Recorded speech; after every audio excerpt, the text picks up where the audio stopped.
Hi, welcome back guys. This is your friend, Cabbage Head Fanfics. Back with amazing fanfiction. This is the series of What If Deku Becomes Unfazed Butler.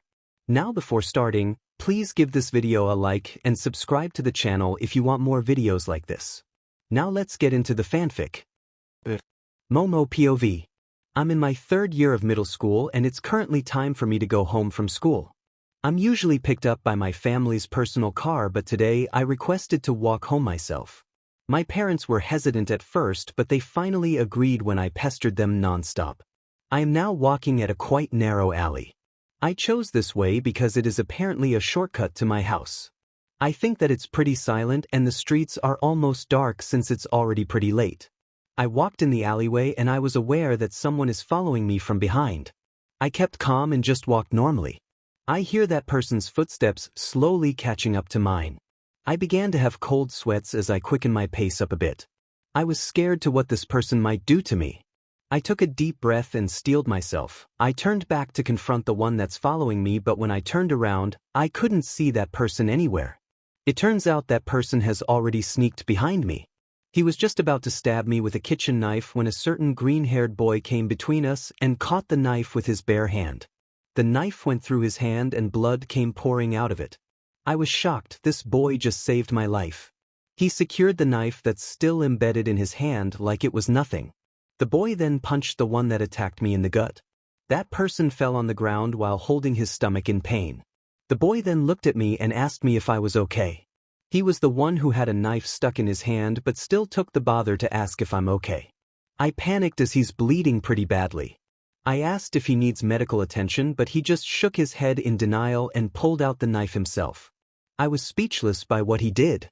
It's like he doesn't feel pain at all and the look in his eyes is lifeless. The boy then secured the attacker with a rope and tied the villain up so that he can't escape. The boy told me to call the police to detain the villain. I called the police and got the villain caught. I was pretty relieved that I made it out of that situation alive. The boy was just about to depart himself, but before he could leave, I asked him his name. Izuku Midoriya is what he told me. He then left after saying his name. He has a wonderful name. It's a shame I couldn't thank him properly. I wonder if we'd ever meet again? I wonder if we'll meet again, thought Momo while gazing at the open window of her room. She was immersed in her thoughts when suddenly a knock on the door is heard. She opened it and saw her father standing there. What seems to be the problem, father? Asked Momo. Well, since that incident that happened to you last time, me and your mother decided to hire a personal butler for you, said Momo's father. But I'm fine, father. I don't need a bodyguard around me, said Momo. You may be fortunate to get out of that incident unscathed because someone aided you, but we cannot assure someone to help you when that kind of thing happens again, explained Mr. Yaoyorou. Fine. But I'll be the one to choose a butler to my liking, demanded Momo. Suit yourself. By the way, we already picked candidates to be your butler. Come see them outside, said Mr. Yaoyorou as the both of them go outside. Momo saw men in suits waiting outside. They were huge. Some were even scary looking. Father, I don't like any of them at all. They look even more scary than the ones who might try to harm me, said Momo. Is that so? Said Mr. Yaoyorou as he guided the men out of their residence. Momo, on the other hand, came back to her room to daydream about her knight in shining armor. The next day, Momo is currently at a coffee shop near her school enjoying her cup of coffee and sweets. She was drinking her coffee when she caught a glimpse of the person at the corner of the shop. Momo choked on her coffee when she saw a familiar face. Isn't he the one who saved me? I got to show my gratitude properly this time, screamed Momo in her head. She then wiped the coffee from her cheeks and the ones that are splattered on the table and slowly walked towards the emerald-eyed boy. Hello, greeted Momo. Yes, asked Izuku. I'm the one you saved the other day. I would like to say my sincere thanks for saving me back then, thanked Momo.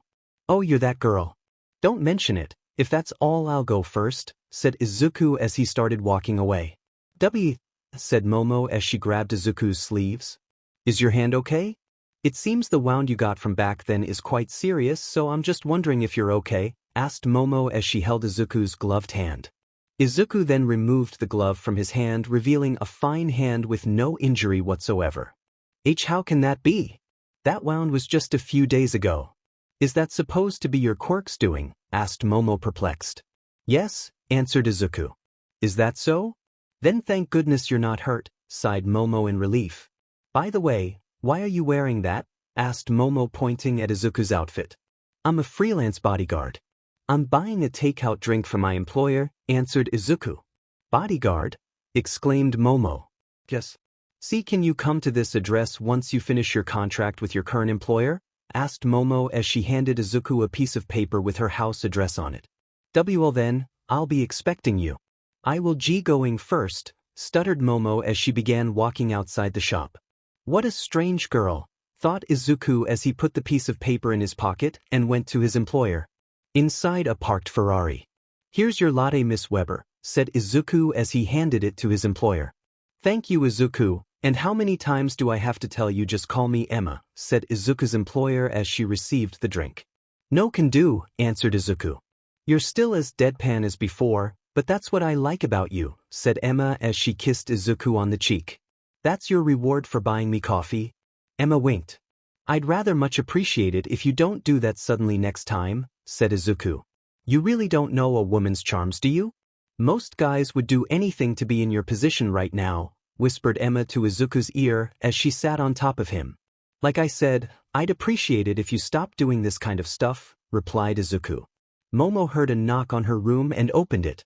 She saw one of their family maids standing outside. Momo asked what's the matter. The maid replied that Momo's father is waiting for her in the living room as a guest she invited has arrived. Momo went wide-eyed as she hurriedly changed into some cute clothes. She then went downstairs and she saw Izuku on the couch together with her father. Her father noticed her and walked towards her. Oh, you are here, Momo. Is he an acquaintance of yours? Asked Mr. Yaoyorou. Yes, father, I'm the one who invited him to come here, replied Momo. By the way, you really dressed up for tea, ouch, said Mr. Yaoyorou as Momo pinched his sides, causing him to wince in pain. What are you talking about, father? This is how I always dress at home, said Momo with a harmless smile. Yes, you are right, my daughter, said Mr. Yaoyorou. The both of them then sat on the sofa as well. Momo, how are you, Midoriya? I'm sorry for abruptly inviting you to come here. Izuku, I'm fine. It's alright, I have free time anyway. So what might be your reason for calling me out here? Momo, the thing is, won't you become my personal full-time butler? Mr. Yaoyorou, what? You want him as your butler? Momo, yes, father, he's also the one who saved me from that incident. Really? Thank you so much, Midoriya, for saving my daughter that day. I couldn't thank you enough, cried Mr. Yaoyorou as he shook Izuku's hands. Izuku, it's quite all right, I'm not expecting any compensation either. So, Miss Yaoyorou, what do you mean by me being your butler? Momo, it's exactly as I said, you told me that you're a freelance bodyguard, right? Since that's the case, why not have a full-time job by being my personal butler? Izuku, but what makes you choose me? We barely even know each other. Momo blushes. Momo, you can say that I feel safe when you're around, just like that time when you came to my rescue. Mr. Yaoyorou, if you become my daughter's bodyguard, it'll come with many benefits for you, so don't miss out on this one. Izuku, I need some time to think about this. I will be back here probably next week to give you my answer. Momo pouts. Momo, if that's what you want. I'll be expecting your answer next week. It was nice meeting you, Midoriya. I really hope you agree to our request, said Mr. Yaoyorou as he shook Izuku's hand. Izuku, likewise, I assure you I'll have my answer the next time. Well then, I'll be going first. Izuku then left the Yaoyorou residence. What a very well-mannered young man. Don't tell me you've fallen for him already, teased Mr. Yaoyorou. Father, blushed Momo as she ran to her room while beet red. You've such a precious thing, said Mr. Yaoyorou as he wiped a tear from his eye. A week later, Izuku came back and told them he agreed to their offer. Momo was overjoyed upon hearing it. Izuku was also requested to live in the mansion. He already started his job 3 days later. Milady, I'll be picking you up after school later. Have a good day, said Izuku as he opened the car and Momo came out. Thank you, Izuku, you can just call me Momo, replied Momo. That I cannot do, said Izuku. You're so stiff you know that, pouted Momo. Who is he, Momo? Asked a certain bob-haired girl. Oh, Kyuka. He's my butler. Izuku, this is my best friend Kyukajiro, said Momo. Very pleased to meet you, Miss Jiro, greeted Izuku. Ain't you a handsome one? Teased Jiro. What are you saying, Kyuka? Exclaimed Momo.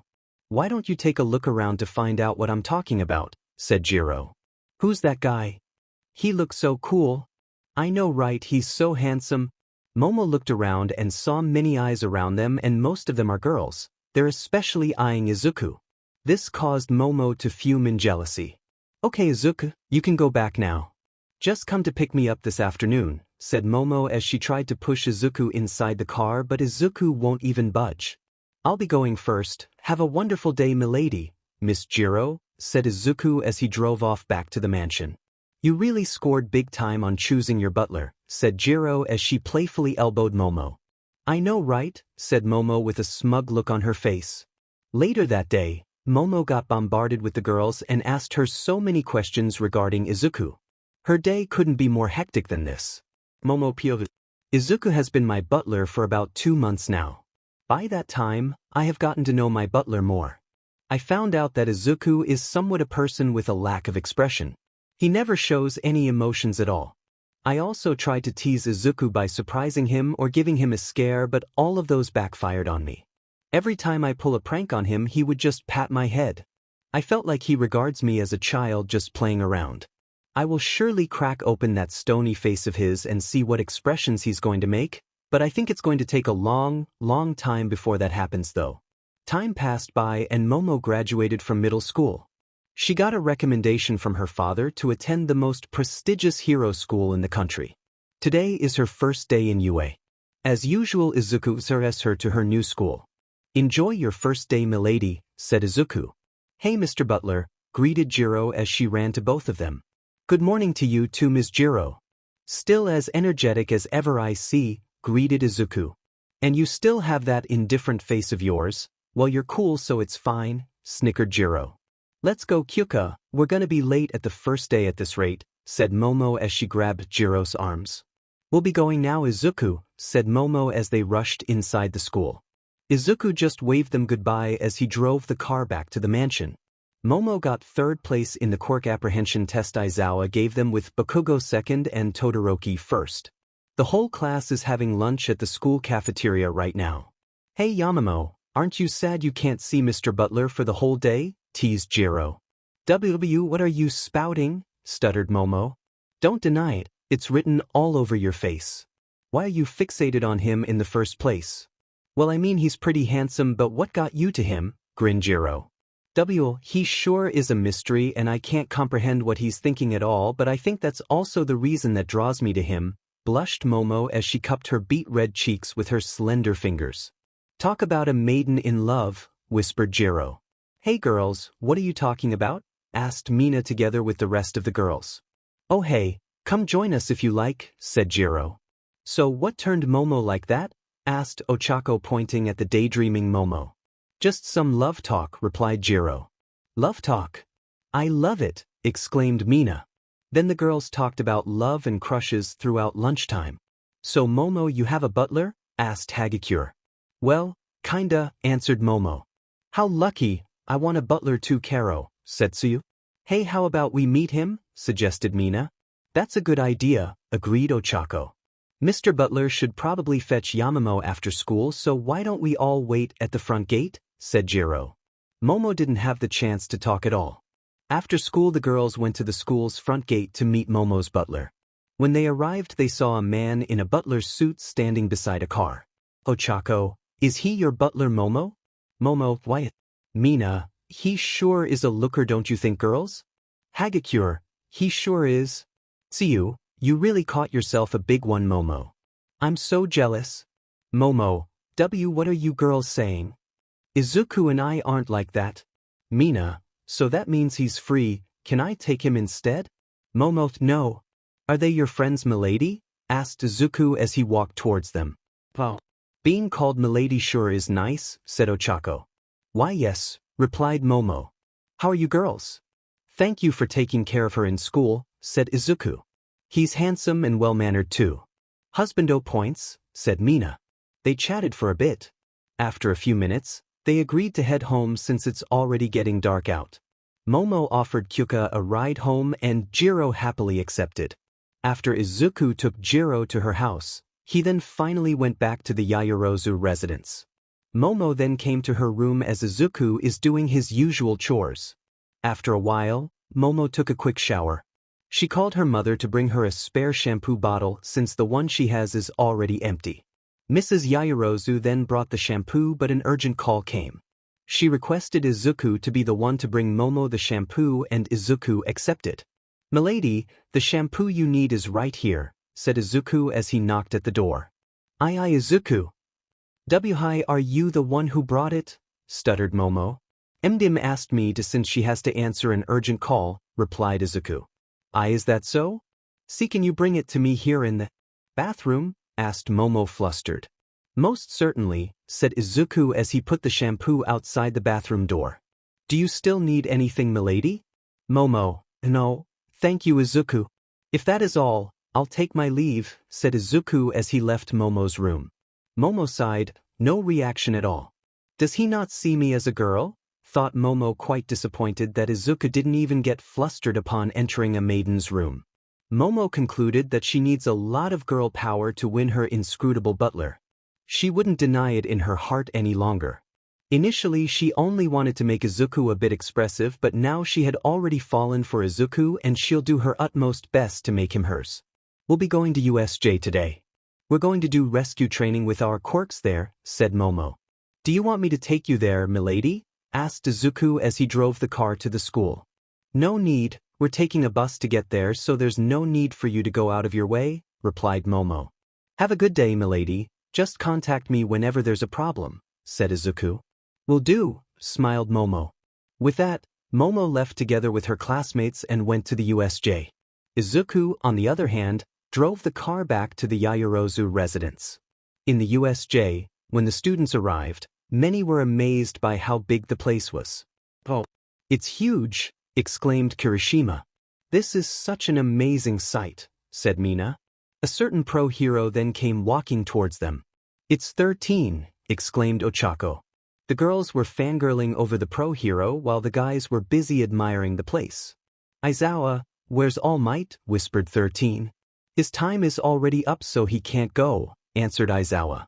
Suddenly, a large black portal opened at the center of the USJ. Out came Shigaraki, Kurogiri, the Nomu, and an army of low-class villains. "The villains?" said Momo. "Eraserhead and 13, huh? So All Might's not here," said Shigaraki. "Fiend, help protect the children," said Aizawa as he wore his goggles. "Well then, let's use you to make him come out," grinned Shigaraki. 13 rallied the students inside the bus and told someone to call for help. "It's no use, I can't contact anybody. The signal's dead," panicked Kaminari. "What?" growled Aizawa. We already blocked off phone signals inside here, so you can't call for help," Shigaraki laughed maniacally. "Ida, you're the fastest here, so I want you to gather help from outside." "I'll open up a path for you," suggested Aizawa. "But sensei," protested Ida. "No buts, it's our only chance of getting out of here alive," Aizawa insisted. Ida was hesitant but finally agreed. "Ida, could you come in contact with my residents? Tell them what happened here," requested Momo. "Why?" asked Ida. "Just do it," said Momo. "All right," said Ida. Ida then dashed as fast as he could as soon as Aizawa and 13 made a path for him to go through. He safely got out. "What the heck are you all doing? Why did you let that brat escape?" yelled Shigaraki. Aizawa and 13 fought to keep the villains at bay. The students were in the bus, hoping for help to come quickly. "Izuku, where are you? Come quick, I'm scared," thought Momo as she crouched down, hoping for her butler to save them. "This is going nowhere, Nomu, kill them," said Shigaraki as he commanded the Nomu to attack. The Nomu charged towards them. Aizawa tried to bind the Nomu with his scarf, but the Nomu was just too physically strong. 13 tried to help Aizawa pin down the Nomu but was intercepted by Kurogiri instead. The Nomu smashed Aizawa to the ground and broke his left arm. Aizawa screamed in pain as his arm was crushed by the Nomu's grip. 13 also got severely injured by Kurogiri's quirk as she received her own attack. Some of the students covered their ears while crouching down. They wanted to help but would just be a hindrance. The Nomu was about to kill Aizawa when suddenly, someone came crashing from above the USJ. Smash! All Might punched the Nomu with his powered punches and caused a small shockwave. The Nomu was pushed back as All Might carried the unconscious Aizawa and 13 to safety. All Might, you're finally here, now I can kill you in front of these miserable children and crush their final hope, yelled Shigaraki. Watch them for me, said All Might. The students just nodded as they tried to give first aid to the fallen pro heroes. All Might's our only hope now, said Mina. Let's just hope he wins this, prayed Ochako. All Might then confronted the Nomu. They exchanged blow after blow, but All Might was seemingly losing in terms of power. The Nomu is completely designed to kill you, so just accept your death, All Might, yelled Shigaraki. The minor villains took this chance to attack the students since the other pro heroes were already immobile, but the students fought back. They stood their ground against the villains. It was the least they could do. Back in All Might and the Nomu's fight, All Might seemed to be exhausted as some of the Nomu's attacks passed through and dealt significant damage to the number 1 hero. After a short while, the Nomu completely overpowered All Might. The helpless hero was pummeled to the ground with no strength to fight back. It seems like there's no need for us to make our move. So the number 1 hero only amounts to this much? You're a disappointment, said Shigaraki. Just when the Nomu was about to finish the number 1 hero, a giant sword came flying towards it and pierced its chest. The sheer force of the thrown sword was enough to make the Nomu fly to the other side of the USJ and be embedded in the wall. Who's there? Shouted Shigaraki. I've brought help, yelled Ida as beside him was a certain green-haired butler. Took you long enough, Mr. Butler, smiled Jiro in relief. Izuku, exclaimed Momo as she ran towards her butler. She then hugged Izuku while crying. Izuku felt her trembling. You're late, said Momo. Who did this to you, milady? Asked Izuku. Them, replied Momo as she pointed at the villains. Izuku then carried Momo towards the bus, which made her blush as she was princess carried by the person she liked. Izuku swiftly wiped out the remaining minor villains surrounding the bus. So fast, exclaimed Shoto. I couldn't even see him attack, said Bakugo. What a show-off, scoffed Minoma. Could you take care of milady for a moment, Miss Jiro? Asked Izuku. Leave it to me, replied Jiro. Be careful, Izuku, said Momo. Don't worry, milady, it's going to be over soon, assured Izuku as he walked towards the rest of the villains. Is he gonna be okay? Asked Ida. What you should be worried about instead is what he's going to do to those villains, said Jiro. What do you mean? Asked Ida. You'll see soon enough. Since they tried to hurt Yamamoto, they have to deal with Mr. Butler's retribution, replied Jiro with a smirk. Gulp okay, said Ida. Izuku whistled and his giant sword freed itself from the Nomu's chest and came flying towards Izuku's hands. Izuku caught it and made it disappear. Who the F are you? Growled Shigaraki. You kiss your mother with that mouth? Asked Izuku sarcastically. Why you? Yelled Shigaraki. Some of the students that heard it couldn't help but snicker or hide their laughter. Even Momo laughed a bit. So this is the one who made All Might look like a dish rag, said Izuku, looking at the Nomu healing its chest from being pierced by the sword. That's right. It easily defeated All Might, so you, a nobody, can't even hope to put a scratch on it? Grinned Shigaraki. I didn't put a scratch on it, I just put a hole in its chest, that's all, said Izuku. Now all the students were laughing at Izuku's laid-back remarks. Jiga. Nomu, kill that BSE, ordered Shigaraki as the Nomu came rampaging towards Izuku. Izuku, look out, yelled Momo. Do not fret, milady, as this matter is simply not in need of your worries, said Izuku as he confronted the Nomu. The Nomu advanced with a straight punch, and Izuku also countered with a punch. Their attack caused a shockwave in the whole area. They exchanged attacks. Their movements were so fast that only a blur could be seen. Everyone was shocked to see just how easily Izuku matched the Nomu's attacks, which All Might had a hard time with. Even Shigaraki and Kurogyari did not expect someone besides All Might to match the Nomu they created. The Nomu threw a left uppercut, but Izuku countered by elbowing the attack. Izuku then positioned himself and performed a liver blow, but the Nomu didn't react at all. Izuku analyzed that the Nomu might not have the same organ structure as a human. The Nomu quickly attacked Izuku in the face, and it successfully connected, but Izuku minimized the damage by rotating his head in the direction of the punch at the point of impact. Izuku countered with a knee to the face, causing the Nomu's face to dent. Their restless exchange caused a massive torrent of violent winds, making them unapproachable. The two of them backed away for a short distance after a barrage of powerful exchanges. The Nomu was seemingly unharmed while Izuku's arms were bleeding, and there was even torn skin due to the recoil of his and the Nomu's attacks. The Nomu has shock absorption and rapid regeneration, so your puny attacks can't hurt it no matter how much you try, laughed Shigaraki. That surprised me too. I didn't expect to see that it can actually hurt me, said Izuku as his arms began healing. What? Exclaimed Shigaraki upon seeing Izuku's arms quickly healing. You just said that this thing has shock absorption, right? Asked Izuku, cracking his neck. That's right. After I'm done with you, we're gonna kill those students next, said Shigaraki. Well then, I deem all of you a threat that can potentially harm Milady, so execution is a must. Kill mode, activate, said Izuku. Here it is, exclaimed Jiro. Izuku's hair slowly grew to shoulder length and took on a color of white. His pupils also changed to a blood-red color with black irises. Finally, he summoned back his sword, but with a different look. What is that? A mutant quirk?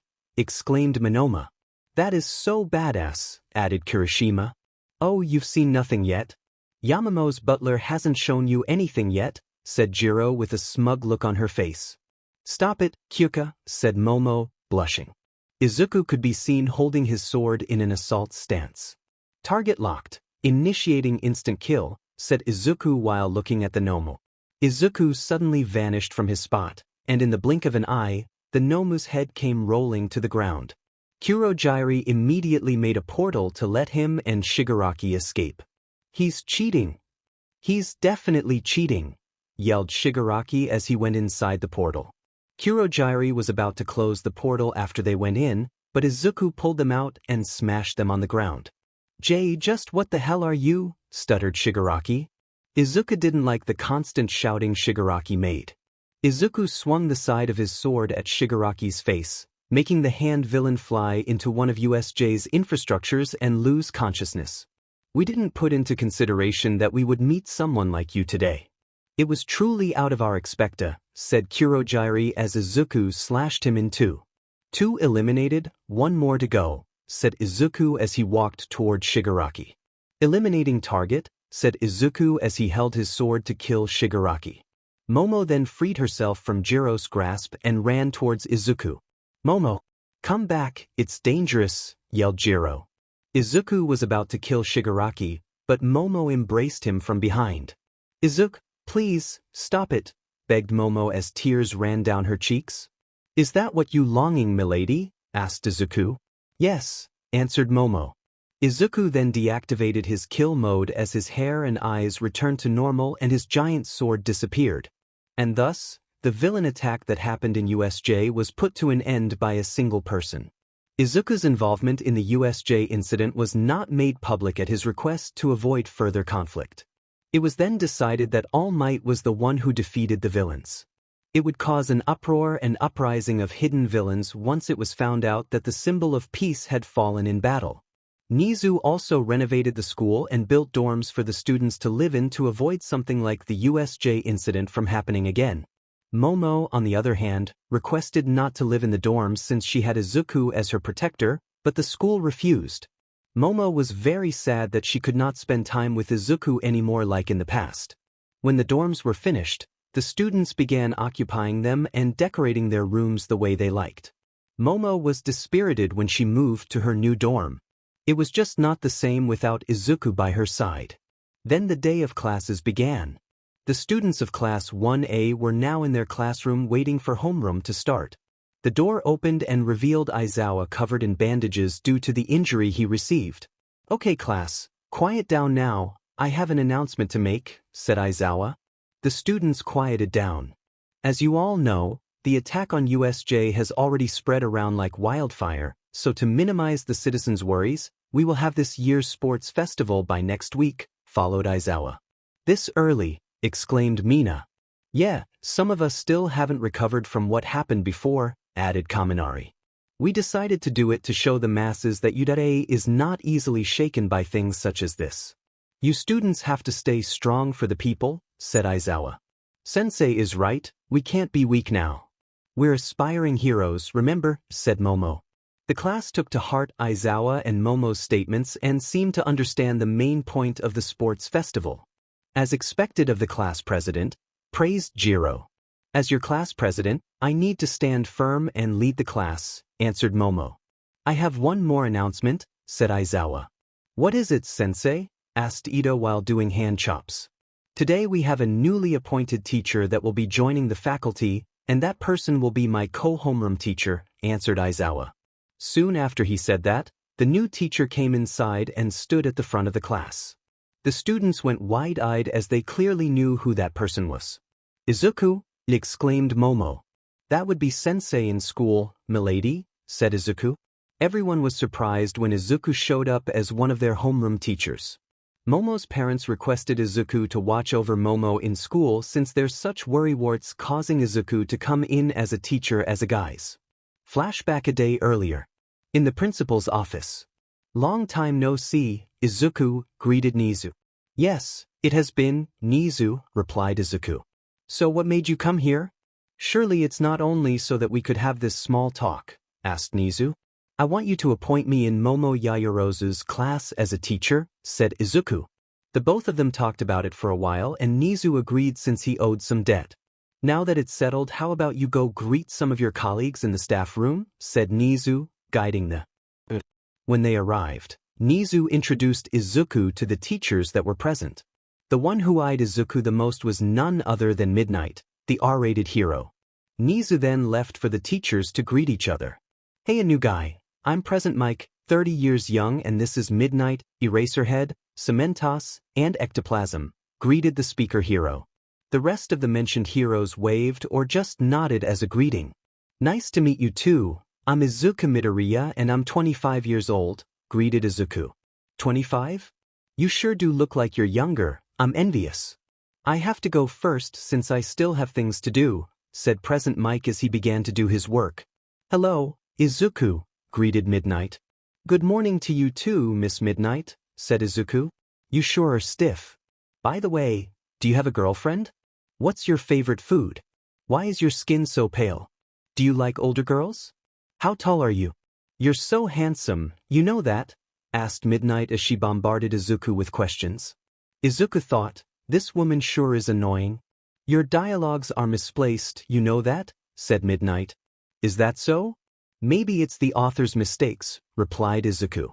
Anyway, let me guide you throughout the school, suggested Midnight. Then I will take you up on your offer, replied Izuku. End of flashback. How can he be our teacher when he's just about the same age as us? Growled Monoma. Izuku is one of Principal Nizu's acquaintances in the past and Nizu is also the one who hired him, answered Aizawa. What does that mean? Asked Monoma. It means he's much older than you, said Aizawa. Just how long does the principal know Izuku-sensei? Asked Ida. I've met Nizu 23 years ago, said Izuku. How old does that make you then? Asked Ida. I'd rather not tell you, replied Izuku. The whole class then began chattering to themselves. Did you know this, Yamamoto? Whispered Jiro. No, I only learned it now, said Momo, still perplexed. I always thought that he's just my age. That's why he's treating me like a child. That also explains the mature air around him, thought Momo while looking at her butler. The class then quieted down as Aizawa and Izuku began the lessons for the day. Izuku also did his job so professionally like it's not his first time teaching. With that, a week has passed and it's time for the sports festival to begin. Good luck, milady, do your best, said Izuku. Okay, Izudash, sensei, replied Momo while getting ready for the first event.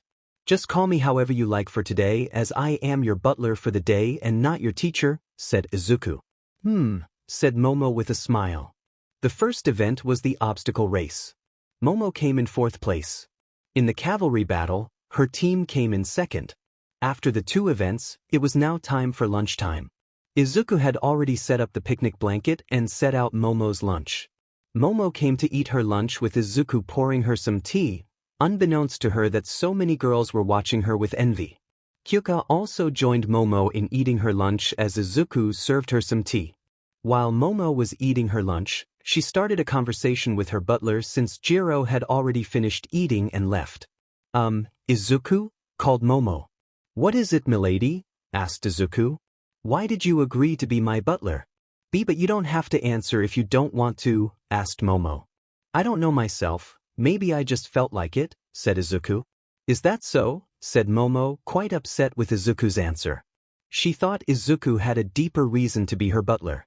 What's the matter, milady? Is the food not to your liking? Asked Izuku. No, the food's great, it's just, said Momo. Are you sick? Asked Izuku as he put his hand on her forehead to see if she's feeling ill. This caused Momo to blush red as a ripe tomato. Smoke came out of her head as she felt Izuku's big hand on her forehead. His hand is so cold, thought Momo. You don't seem to be sick, that's a relief, said Izuku. Izuku, called Momo as she lightly pulled Izuku's suit. What is it, milady? Asked Izuku. Will you stay as my butler? Asked Momo, blushing. Yes, of course, answered Izuku. Really? Then can you be by my side always no matter what happens? Exclaimed Momo, already bright red. I, said Izuku, but was cut short when a huge explosion was heard just nearby. What was that? Asked Momo. Please stay here, milady, I will check what's the cause of the explosion, said Izuku as he princess carried Momo towards the teachers. Looking back at the explosion, people seemed to be walking out of it. When the smoke cleared, a certain man could be seen wearing a suit with a ruined head. Behind him were the members of the League of Villains. All for one, growled Aizawa. This is bad, we need to evacuate all the civilians and students right this instant, exclaimed Midnight as she and the other staff helped to get the civilians to safety. Milady, I will need you to go to a safe place with these people, said Izuku.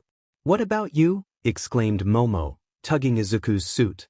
I will eliminate the threat that may potentially come your way, that is my job after all, said Izuku as he handed Momo to Midnight.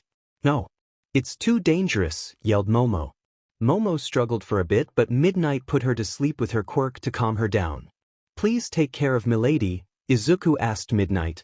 I will, be careful, said Midnight as she, the students, and the panicked civilians started going to a safe place. The evacuation became much faster as the students helped calm down and organize the civilians. Sorry to ruin your little festival, but I came for revenge for my subordinates that died by the hands of All Might, yelled F. Sheet. All Might still hasn't fully recovered from his fight in the USJ, said Aizawa, preparing to fight. By that time, the civilians had already evacuated to a safe place while a few heroes stayed to fight off the villains. Can we win this without All Might? Asked Cementos. I don't know if we can even hold them all back, said Snipe. No matter what, we have to protect the civilians, said Aizawa. Endeavor, Hawks, and the other pro-heroes that were assigned to guard the festival from any unwanted attacks prepared to confront the invading villains. Kill them all. Leave none alive, commanded FO as the villains began charging forward like madmen. Cementos made a huge cement wall to block the villains, but it was easily destroyed. From that point on, the heroes and the villains began clashing with each other. The fight was barely in the heroes' advantage, but that was short-lived as the stronger members of the League, which included Dabi, Toga, Twice, Muscular, and many more, joined the fight. The fight quickly turned in the villains' favor. The heroes were having a hard time standing their ground. Endeavor confronted Dabi. MT Lady fought Gigantomachia. Aizawa fought Twice, and so on. The fight became one-sided the moment the major members of the League joined in. Aizawa used his scarf to bind Muscular, but the villain's monstrous strength destroyed the scarf, leaving Aizawa defenseless as his eyes became dry from overuse of his quirk. Muscular was about to deliver a devastating punch to Aizawa, but Izuku came just in time. Izuku stopped Muscular's attack with his sword. This caused Muscular to break his hand due to the recoil of his punch. "Are you okay, Aizawa?" asked Izuku. "Why are you here?" "What happened?" asked Aizawa. "While you lot were busy taking care of the strong ones, I already eliminated all the small fries myself," said Izuku. "That fast?" exclaimed Aizawa. "Quit talking and back off or else you'll get hurt," said Izuku as he pointed his sword at Muscular. "You're just a brat, get out of my way or else I'll crush you," yelled Muscular. "Noisy," said Izuku as he swung his blade so fast that not even the naked eye could catch a glimpse of it. Muscular just stood there with a surprised look. "What the hell was that?" "That scared me for a moment," said Muscular. Izuku turned his back against Muscular and began walking in the other direction. "Where are you going, Beach?" "I'm still here," yelled Muscular. "Omi wa mao, Shindu," said Izuku as Muscular got split in two, causing him to lie in his own pool of blood. Everyone was shocked at what just happened. Even All for One didn't know what happened. The rest of the villains flinched as one of their strongest members was taken down in a single second. "Now, who's next?" said Izuku as he released a murderous aura that could cover the whole place. "Now who's next?" said Izuku, pointing his sword at the villains. "I will," said a voice behind Izuku's back. That person quickly stabbed Izuku's waist and buried the knife in it. The one who stabbed Izuku was none other than Himiko Toga. "Where did all that confidence go?" "Don't tell me that's all you got," said Toga while smirking. As it turned out, Izuku snapped the villain girl's neck, resulting in a horrible sound that could be heard loudly. Izuku then kicked her with so much force her ribs broke to pieces as she flew a very far distance. "That's 17, said Izuku as he pulled the knife from his waist and dropped it on the ground. "Himiko!" yelled twice as he dashed towards Izuku with his razor-sharp measuring tape, preparing to slash Izuku in two. Izuku swiftly dodged and tripped twice on the ground face first. After the villain tripped, Izuku stabbed his sword in twice back, piercing through his stomach. The villain yelled in pain as Izuku kept moving the blade, causing immense pain. Izuku pulled his sword and stabbed it again countless times into the villain's body. The whole area was covered with screams of agony and hellish pain. The heroes and even the villains flinched at the brutality they were witnessing. Moments later, Twice died of blood loss with massive stab wounds all over his body. 18, said Izuku as he searched again for another target. "What in hell are you doing?" yelled Endeavor. "Do you want to say something?" asked Izuku. "Why do you have to be that cruel? You're even worse than these villains themselves," yelled Endeavor in Izuku's face. "I won't stop you on whatever you want to do with these insects, but if you come right to my face saying you don't like how I do things, I won't hesitate to kill you," said Izuku as he lightly pierced the tip of his sword against the flaming hero's neck, causing it to bleed. Endeavor couldn't say anything as one wrong word could cost him his life. He just stood there sweating heavily with a sword pointing at his neck. "Izuku, can you just let this pass?" pleaded Aizawa. "Consider yourself lucky, next time you do that I'll have your head." "Got that?" said Izuku with piercing eyes. Endeavor just nodded in fear as Izuku took out his sword from his neck. All for One suddenly attacked Izuku with a quirk-powered blow, but Izuku reflexively blocked it with his sword. Izuku was pushed back quite a bit. "Brat, you're really dangerous. I can't afford to let you live," said AFO as he dashed for the offensive again. "Be careful, Izuku. He's strong," warned Aizawa. "You lot take care of the remaining ones, I'll handle Mr. Potato Head myself," said Izuku as he activated his kill mode and blocked yet again another devastating blow from AFO. Aizawa and the rest then handled the remaining villains while Izuku fought the leader. "For you to block my attacks twice in a row, I commend your tenacity," praised AFO.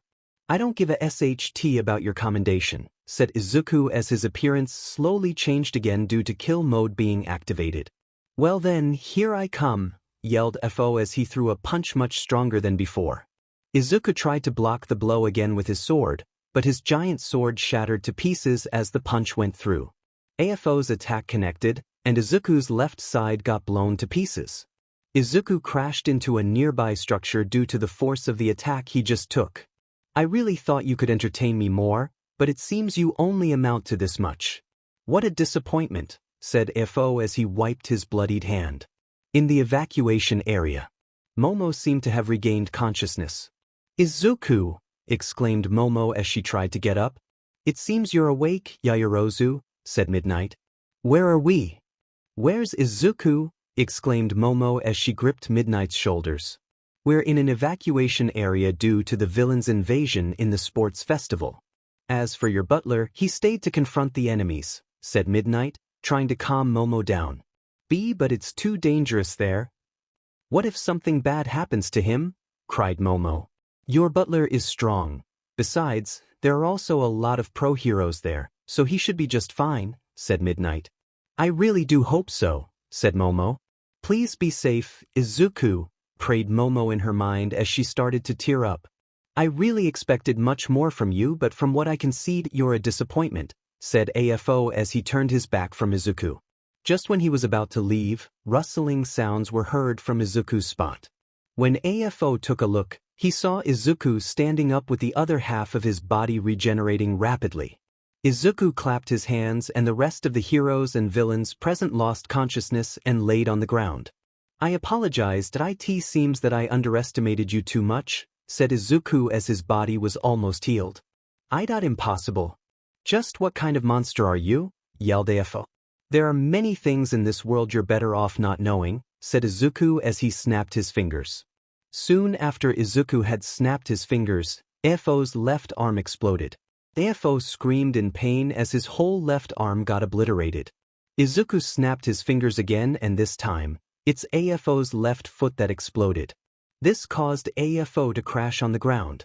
Jade, just what did you do? Exclaimed Afo while struggling on the ground. You need me to demonstrate it again? Well then, said Izuku as he snapped yet again. This time, nothing happened to Afo. Instead, the remaining members of the league came exploding, shattering to pieces. The heroes went agape by what just happened. Izuku clapped his hands and the heroes in the area went unconscious. The only one left awake was Afo. Now do you get what I did? Asked Izuku. By this time, Afo was already almost finished regenerating his lost limbs. After he regenerated, he just stood up and did nothing, not even flinch. With the power this boy has, he could have killed me already if he wanted to, thought Afo. He then looked at Izuku straight in the eyes and asked, What are you? Surely you're not human with that kind of power. Izuku was quite amused by Afo's demeanor. Instead of begging for your life, you ask that thing instead? Being killed by you is my end no matter what I do anyway. That might as well ask just what kind of devil killed me, said Afo. You really amuse me, human. Very well, you should consider yourself lucky as you're the second person to ever see me in this form, said Izuku, grinning. Afo went wide-eyed when he saw Izuku transform from being a seemingly human teen to a form that could no longer be considered human. Izuku's eyes turned blood red with pitch-black irises. His hair also turned white and two symmetrical horns protruded from his forehead. Diamond-like wings grew from his back. His fang lengthened themselves to a considerable length and his usual normally toned skin went pale white like that of a corpse. Izuku's attire changed. His usual butler suit could no longer be distinguished. From the body of a teenage boy emerged the demon of the end, Zerketh. The mere sight of Izuku's new form brought violent shivers down Afo's spine. It was like looking at death itself. Using his telekinesis ability, Izuku pulled Afo towards him. He choked Afo by the neck. Please have mercy on this lowly one, begged Afo. Izuku just smiled as he snapped his fingers. The leader of the villains immediately exploded to smithereens. Using reality warping, Izuku revived Afo from an imminent death. Afo, who experienced his very death, trembled to the point he could no longer think sane. Izuku kept killing Afo and reviving him at the same time. He kept doing it for countless times that Izuku lost count. Finally, after non-stop killing and reviving, Izuku stopped. No matter how strong that humans are still fragile creatures, said Izuku, getting bored playing with Afo. By this time, Afo had already gone insane. After experiencing death for who knows how many times now, Afo finally broke beyond repair. Izuku wanted to finish it once and for all, so he summoned his giant sword. With one slash, AFO was erased completely from existence without even an ash remaining. Such a disappointment, said Izuku as he summoned back his sword. Izuku then teleported to where Himiko Toga was located. Get up. My descendants can't possibly die just from that much beating, commanded Izuku. Himiko Toga immediately got up from the ground and kneeled with her head touching the ground. Her face was full of sweat as if she just saw her worst nightmare. Demon Lord, stammered Himiko. The whole underworld, as well as Himiko, thought that the progenitor of all demons was already long dead, and yet he was standing in front of her at that very moment. You're Asmodeus' vassal, am I right? Asked Izuku. Yes. Himiko Toga was a lesser vampire from the underworld. She was also a follower of one of the 7 deadly sins, Asmodeus of Lust. How come you're here and not in the demon world? Questioned Izuku as he lifted Himiko up using telekinesis. Asmodeus-sama wants to rule the human world, so he wants me to scout the outside world first, replied Himiko. This caused Izuku to release a very thick horrible aura around him. Himiko, who felt it, found it hard to breathe. As the one who previously ruled all the demon realm, Izuku highly prohibited any harm to the human world. That brat, just wait till I return, said Izuku as he let Himiko go. Go back and tell Asmodeus that I'll be coming after him when I return, warned Izuku. Himiko frantically nodded in acceptance and immediately returned back to the underworld. As she got back, Himiko quickly went to Asmodeus' castle. When she arrived, she immediately requested an audience with Asmodeus. Let me talk to Asmodeus-sama, and it's a very important matter, hurried Himiko as she talked to the guards. Seeing how serious this looked, the guards granted Himiko permission. She then ran towards the Sin of Lust's room. Asmodeus-sama, that I have a very important thing to say, uttered Himiko. What is it, my dear? Any news on the human world? Asked Asmodeus while drinking wine in his comfy chair. Himiko didn't waste any more words as she went straight for it. Lord Zerketh is well and alive in the human world, said Himiko. Upon hearing this, Asmodeus immediately jumped up from the chair he was sitting in. What did you just say? Questioned Asmodeus as he gripped Himiko's cheeks and pulled them closer to him. Lord Zerketh is alive, and he said he will be coming for you first when he returns, confessed Himiko. Asmodeus let go of Himiko and went limp. Beat up, but he surely died back then, stuttered Asmodeus as he kept trembling. Many millennia ago, there was an all-out war between the angels and the demons. In that fight, the demons ultimately won, but at a cost. It was the life of their king, Zerketh. Zerketh fought with Gabriel, the lord of the angels. Zerketh managed to defeat Gabriel in their fight, but the angels' lord used all her remaining strength to self-destruct. The demons thought their king was caught up in the explosion, which cost him his life. While this devastated Zerketh's followers, this came as a gift for the 7 deadly sins. After the war, the angels retreated, and the whole demon realm went into chaos. With their king gone, the 7 deadly sins were now eyeing the throne to see who would replace him. Asmodeus hurriedly called the rest of the 7 deadly sins for an urgent meeting, as the revelation that Zerketh was alive and well was not a light matter. In fact, this was probably a threat to them. Since it was believed that Zerketh had died in the all-out war with the angels, the 7 deadly sins were competing with each other for the one who would be next in line for the throne. With all that said, even to this day, the seat of the Demon King was still empty. It was related to the fact that each and every one of the 7 deadly sins was a powerhouse of their own and were on par with each other. No one dared to make the first move to covet the ruler's position, since the one who acted first would surely be the first to be eliminated. In a wide circular table, the 7 deadly sins were all present. What brings you to call us all here, Asmodeus? Growled Satan, the sin of wrath. This better be worth my time, added Lucifer, the sin of pride. Without wasting any more time, Asmodeus revealed the matter. Father is still alive. Silence filled the room for a brief moment, as no one was able to utter anything from their mouths upon hearing what Asmodeus had just said. Mammon, the sin of greed, broke the silence first. Don't screw with us. We all know he died back in the war, yelled Mammon. Yeah, quit spouting bullshit, Asmodeus, added Lucifer. Asmodeus held his right hand up, motioning everyone for silence.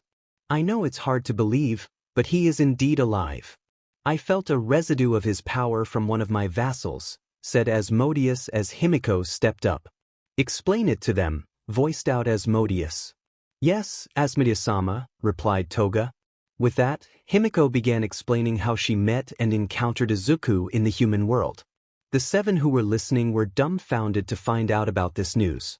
Some of them felt fear and intimidation. Just hearing the name Zerkith made them shiver down their spines. If that's true, then why hasn't father come back when he's alive? Stammered Belphegor, the sin of sloth.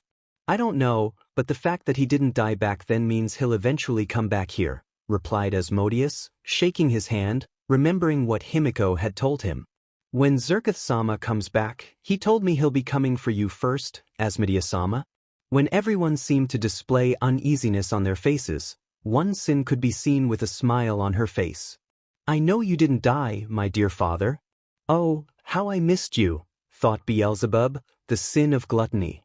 Back in U.A's sports festival stadium, Izuku reverted back to his former look and clapped his hands once again. The heroes and the remaining villains who fainted slowly awakened one by one.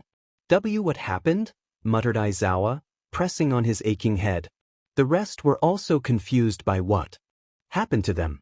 By the time the villains woke up, they were already tied up with a special suppressing rope preventing them from escaping. Aizawa noticed that Izuku was just standing there, looking fairly fine. What happened, Midoriya? Where's all for one? Asked Aizawa, slowly standing up. I'll leave that to your imagination. I think you still have work to do, replied Izuku, snapping his fingers. Since it would be troublesome to explain everything and Izuku didn't want to reveal anything, he overwrote their memories, making the heroes believe they had captured the invading villains themselves. The heroes then began arresting the remaining villains as if nothing happened and without any further questions. After the confrontation of the heroes and villains at U.A's sports festival, the remaining villains were taken to Tartarus, a special prison to contain highly dangerous villain criminals. Izuku, on the other hand, began to walk away to go to the evacuating area to check on Momo. Upon arrival, Izuku called out, "Milady, I'm back." Izuku was then met with a tight hug from Momo, who was crying on his chest. "Oh, I'm so glad you're safe," cried Momo. Izuku patted Momo's head to calm her down. After a short while, Momo slowly closed her eyes and fell asleep in Izuku's arms. "What happened there, Izuku?" asked Midnight, approaching Izuku. "The matter is already settled. All the villains are contained, so there's no more danger," replied Izuku with his usual laid-back response. "I see, that's good then," sighed Midnight in relief. "I'll be leaving first then," said Izuku, carrying Momo princess style. With that, Izuku flew to the Yaoyorozu mansion with Momo still soundly sleeping in his arms. A few days later, Beelzebub looked around at the bustling city of Masudafu in her human form, wearing normal clothes to blend in with the crowd. After the sports festival incident, the students were given half a month leave from school to fix the damages the confrontation with the villains had made to U.A and also to fix some internal matters regarding the attack. With this incident, the people's faith in the heroes rose to unimaginable heights as there were no major casualties and all the villains were taken care of. The days in the Yaoyorozu residence still stayed the same. "Milady, it's time to wake up," said Izuku, waking up the sleeping Momo in her bed. Momo pulled Izuku and embraced him while still half asleep. "A few more minutes," replied Momo drowsily. Izuku flicked her forehead. "Ow?" winced Momo, rubbing her reddened forehead. "You already said that 3 times. Get up now, breakfast's ready," said Izuku, opening up the curtains in Momo's room, causing Momo to cover her still half-open eyes while yawning. Soon after, Momo came down to the dining room and ate breakfast. "Izuku, where's Mom and Dad?" asked Momo, taking a bite of her toast. "Mr. and Mrs. Yaoyorozu already went to work," replied Izuku, watering the indoor plants inside the mansion. "I see," muttered Momo as she finished eating her breakfast. The doorbell suddenly rang, indicating someone had visited the Yaoyorozu residence. Even though Izuku always had a serious look on his face, for a brief moment his facial expression changed to a more stern look upon hearing the doorbell ring. "I wonder who that is?" wondered Momo, not expecting to have guessed this early in the morning. "I'll check it, milady," said Izuku, walking towards the residence gate and opening it. "So this is where you were, father," said Beelzebub, slowly approaching Izuku as she gently caressed Izuku's chest with her slim fingers. Izuku didn't reply as he just stared at her, not moving an inch. At this moment, Momo also went out to see the guest and saw the scene in front of her. From her point of view, Izuku was being molested by a female stranger. "What are you doing to my butler?" stuttered Momo, pointing at Beelzebub with her shaking hand. Beelzebub gazed at her, and her eyes widened as her pupils shrunk upon seeing Momo. Without a hint of hesitation, Beelzebub dashed to Momo at an insane speed and stretched her hand towards her with sharp claws protruding from her fingers while yelling, "Gabriel!" Beelzebub lunged at Momo at an amazing speed that Momo didn't have time to even move a single muscle. "Gabriel!" yelled Beelzebub. Momo was about to be struck by Beelzebub when Izuku used telekinesis to stop the angry demon in her tracks. "Stop!" uttered Izuku. This made Beelzebub freeze on the spot. As powerful as she is being one of the 7 deadly sins, Beelzebub is still rendered powerless in front of Izuku's unfathomable power. "What's wrong with this woman, Izuku?" stuttered Momo in complete confusion and shock. "Don't worry, milady. She won't be able to harm even a single strand of your hair," replied Izuku, assuring Momo of her safety. This made Beelzebub even more angry. Using only a small amount of his power to abruptly stop her, Beelzebub was somehow able to free herself from Izuku's telekinesis and lunge to Momo with killing intent. "Kaya!" exclaimed Momo as she fell on her knees while shielding herself with her delicate arms. "I'm going to kill you, Gabriel!" yelled Beelzebub, only a small distance away before she could reach Momo. Her appearance also reverted back to her demon form. As Momo heard this, the name Gabriel resonated through her mind as it somehow awakened something within her. Memories in which Momo was sure weren't hers came flooding into her mind as she squeezed her head in pain. A golden shield encompassed Momo and shielded her from Beelzebub's attack. "Arf!" winced Beelzebub as she took a step back. Her hand was severely burned with blood flowing out of it. Beelzebub's sweaty and curled-up face showed just how painful it was. "It seems her memories are back," said Izuku, spectating from the sidelines. The barrier that covered Momo slowly dispersed.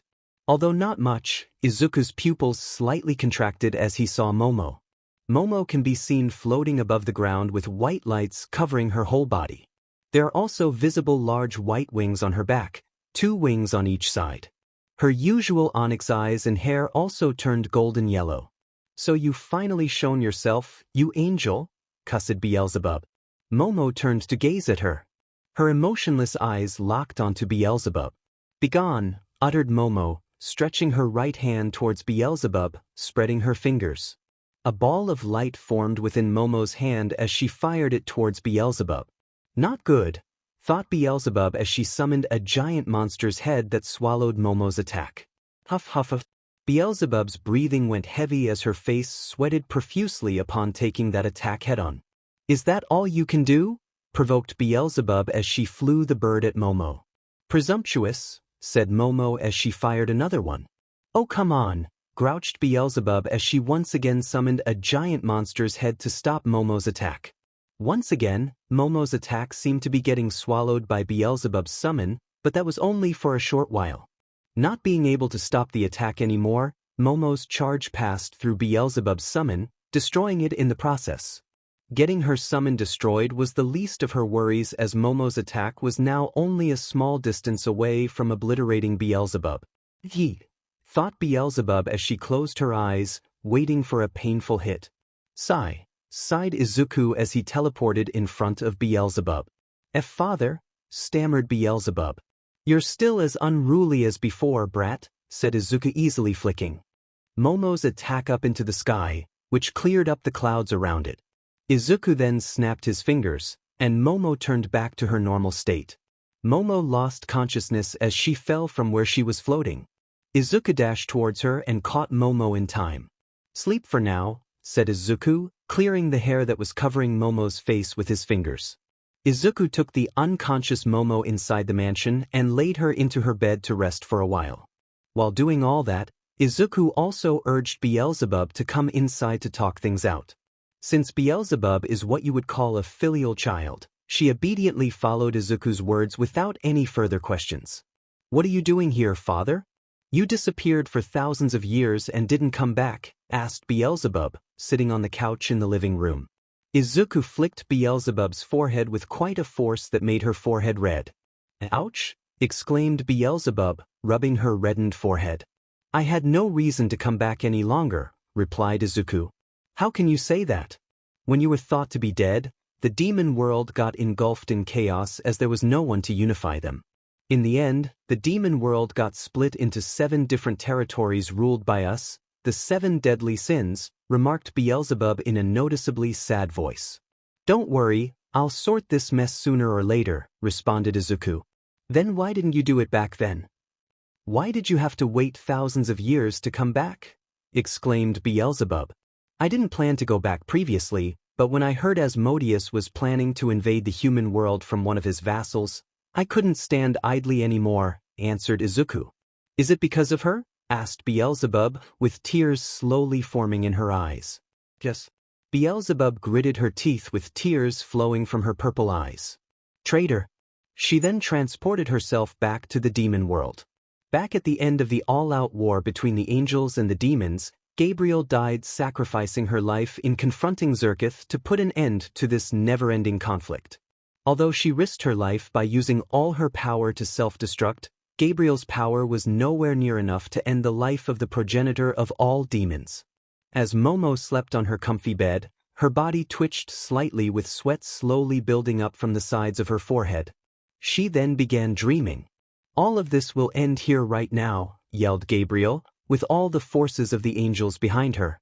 On the other side, Zerketh was in front, leading a horde of demons with the 7 deadly sins beside him.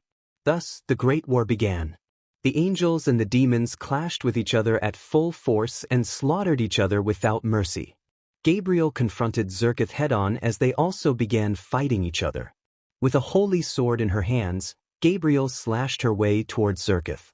To even things out, Zerketh also manifested his sword to parry Gabriel's attacks. "Take this," yelled Gabriel, sending a powerful blast of white light towards Zerketh. Using reality warping, Zerketh nullified Gabriel's attack with ease. "Just give up, you're not my opponent," stated Zerketh. "Shut up." Blast howling, roared Gabriel as she once again fired at Zerketh, this time using her sword as a medium to amplify the damage further. Zerketh held his sword forward. With one swing from his sword, Gabriel's attack got slashed in half. "Don't you understand yet? The upper gods are just using you as a tool to get rid of me," stated Zerketh. "So what? You don't understand anything." "I'm an angel and I am a servant of the gods," screeched Gabriel as she lunged at Zerketh with her sword. "Pierce." Gabriel's eyes widened as Zerketh just stood there with her sword plunged into his chest. "Why didn't you dodge?" stammered Gabriel with some of Zerketh's blood splashed on her cheek. "I'm sorry," replied Zerketh in a soft voice. Gabriel pulled her sword out. Zerketh fell from the sky with blood trailing out from his pierced chest. Even without thinking about it, Gabriel's body moved on its own and caught Zerketh down to the ground as she embraced him. "Why did you do this? You could have easily wiped us all out by yourself," cried Gabriel. "I don't want to hurt you," said Zerketh with his eyes slowly closing as he leaned his head onto Gabriel's shoulder. At this moment, Gabriel couldn't contain her tears as she cried her eyes out. Zerketh's breathing came to a stop as he died whilst being embraced by the enemy. "I hope in our next life, we can change this fate of ours," uttered Gabriel, kissing Zerketh as she wrapped the both of them with her bright white wings. And thus, Gabriel self-destructed, exploding into bright beams of light, dying together with Zerketh in her embrace. After that realistic dream Momo just had, she woke up with sweat trickling down her face and a throbbing headache. "Ugh," groaned Momo, holding her head. Memories of her past life came rushing towards her head as her right eye changed color from onyx to bright yellow and parts of her hair turned exactly like the color she had when she was Gabriel. "It seems you've recovered your memories, Gabriel," uttered Izuku, sitting next to Momo. Zerketh, exclaimed Momo as she hugged Izuku tightly. Tears protruded from her eyes as after thousands of years, she could finally embrace the one she loves. It's real, right? Even though your appearance changed, I know it's you, said Momo. Yes, it's me, replied Izuku, patting her head. I'm glad, smiled Momo. Even though Izuku's body is cold, Momo felt a strange warmth within it as she further embraced him. After a short while, Momo had a painful headache again. Her eyes and hair turned back to normal as she lost consciousness again. Gabriel's memories still hadn't merged with Momo's current memories yet, therefore, they were still separate memories. Momo's mortal body couldn't handle all the tension. Sleep tight. After you wake up, everything will be over, said Izuku as he caressed Momo's cheeks. Izuku walked out of the room and went to one of the maids present. Tell Mr. and Mrs. Yaoyorou that I will leave for a short while. I'll return after I sort out some personal matters, said Izuku to a maid. Wise, stuttered the maid with a visible blush on her face, clearly entranced by Izuku's good looks. Izuku then proceeded to go out of the mansion's gate. After he got out, he stopped in his tracks and uttered, Anastasia. Then, a foreign-looking woman with golden hair and blue eyes appeared before him. This woman is one of Izuku's previous employers, Emma Weber. What did you call me for, Izuku? Asked Emma. I'm going back to the demon world. I want you to guard Gabriel for me when I'm gone, said Izuku. So you finally decided to end this. Don't worry, I'll protect Gabriel in your stead, replied Emma as she cast an invisible shield that covered the whole mansion, preventing anyone with ill intent from entering. It turns out that Emma, or her real name Anastasia, is an angel and previously one of Gabriel's/Momo's generals that accompanied her during the Great War. Like Izuku, Emma is protecting Gabriel's reincarnation and is the only one in the angels who knows the two's relationship. I'll leave things to you, said Izuku as he opened up a portal to the demon realm. Make it fast, don't keep your lady waiting, replied Emma. Izuku then walked through the portal and successfully entered his domain. The 7 deadly sins, who are currently managing their territories in case Zerketh decided to barge in, felt a great sense of oppression the moment Izuku got in. There's only one who can make them feel like this. It's the one and only progenitor of all devils, Zerketh, their father. The air in here is as putrid as ever, uttered Izuku as his human appearance shed and returned back to his previous look as the great demon king. Now, where were we? Right, Asmodeus, muttered Izuku as he tracked down Asmodeus' location and flew to his territory at such high speed. Asmodeus was literally shaking down on his knees, definitely sensing Izuku's presence coming towards him at an alarming rate. This is really bad, I can't let myself get caught by that old man, thought Asmodeus in panic as he bit his nails. I have to flee, said Asmodeus when suddenly, he felt a tremor that shook the whole place. Izuku had arrived and landed near Asmodeus' territory. The surrounding area in which he landed got obliterated, and a ginormous crater formed on the ground. Who's there? Exclaimed Asmodeus' guards as they pointed their weapons at him. Izuku took one step forward, and some of the guards either got on their knees or even fainted. Stay down, little ones, uttered Izuku as he passed through them. After taking a few steps, Izuku seemingly disappeared and immediately appeared in front of Asmodeus. Asmodeus was caught in shock and surprise as he lost his balance and fell on his bottom to the ground. Long time no see, Asmodeus,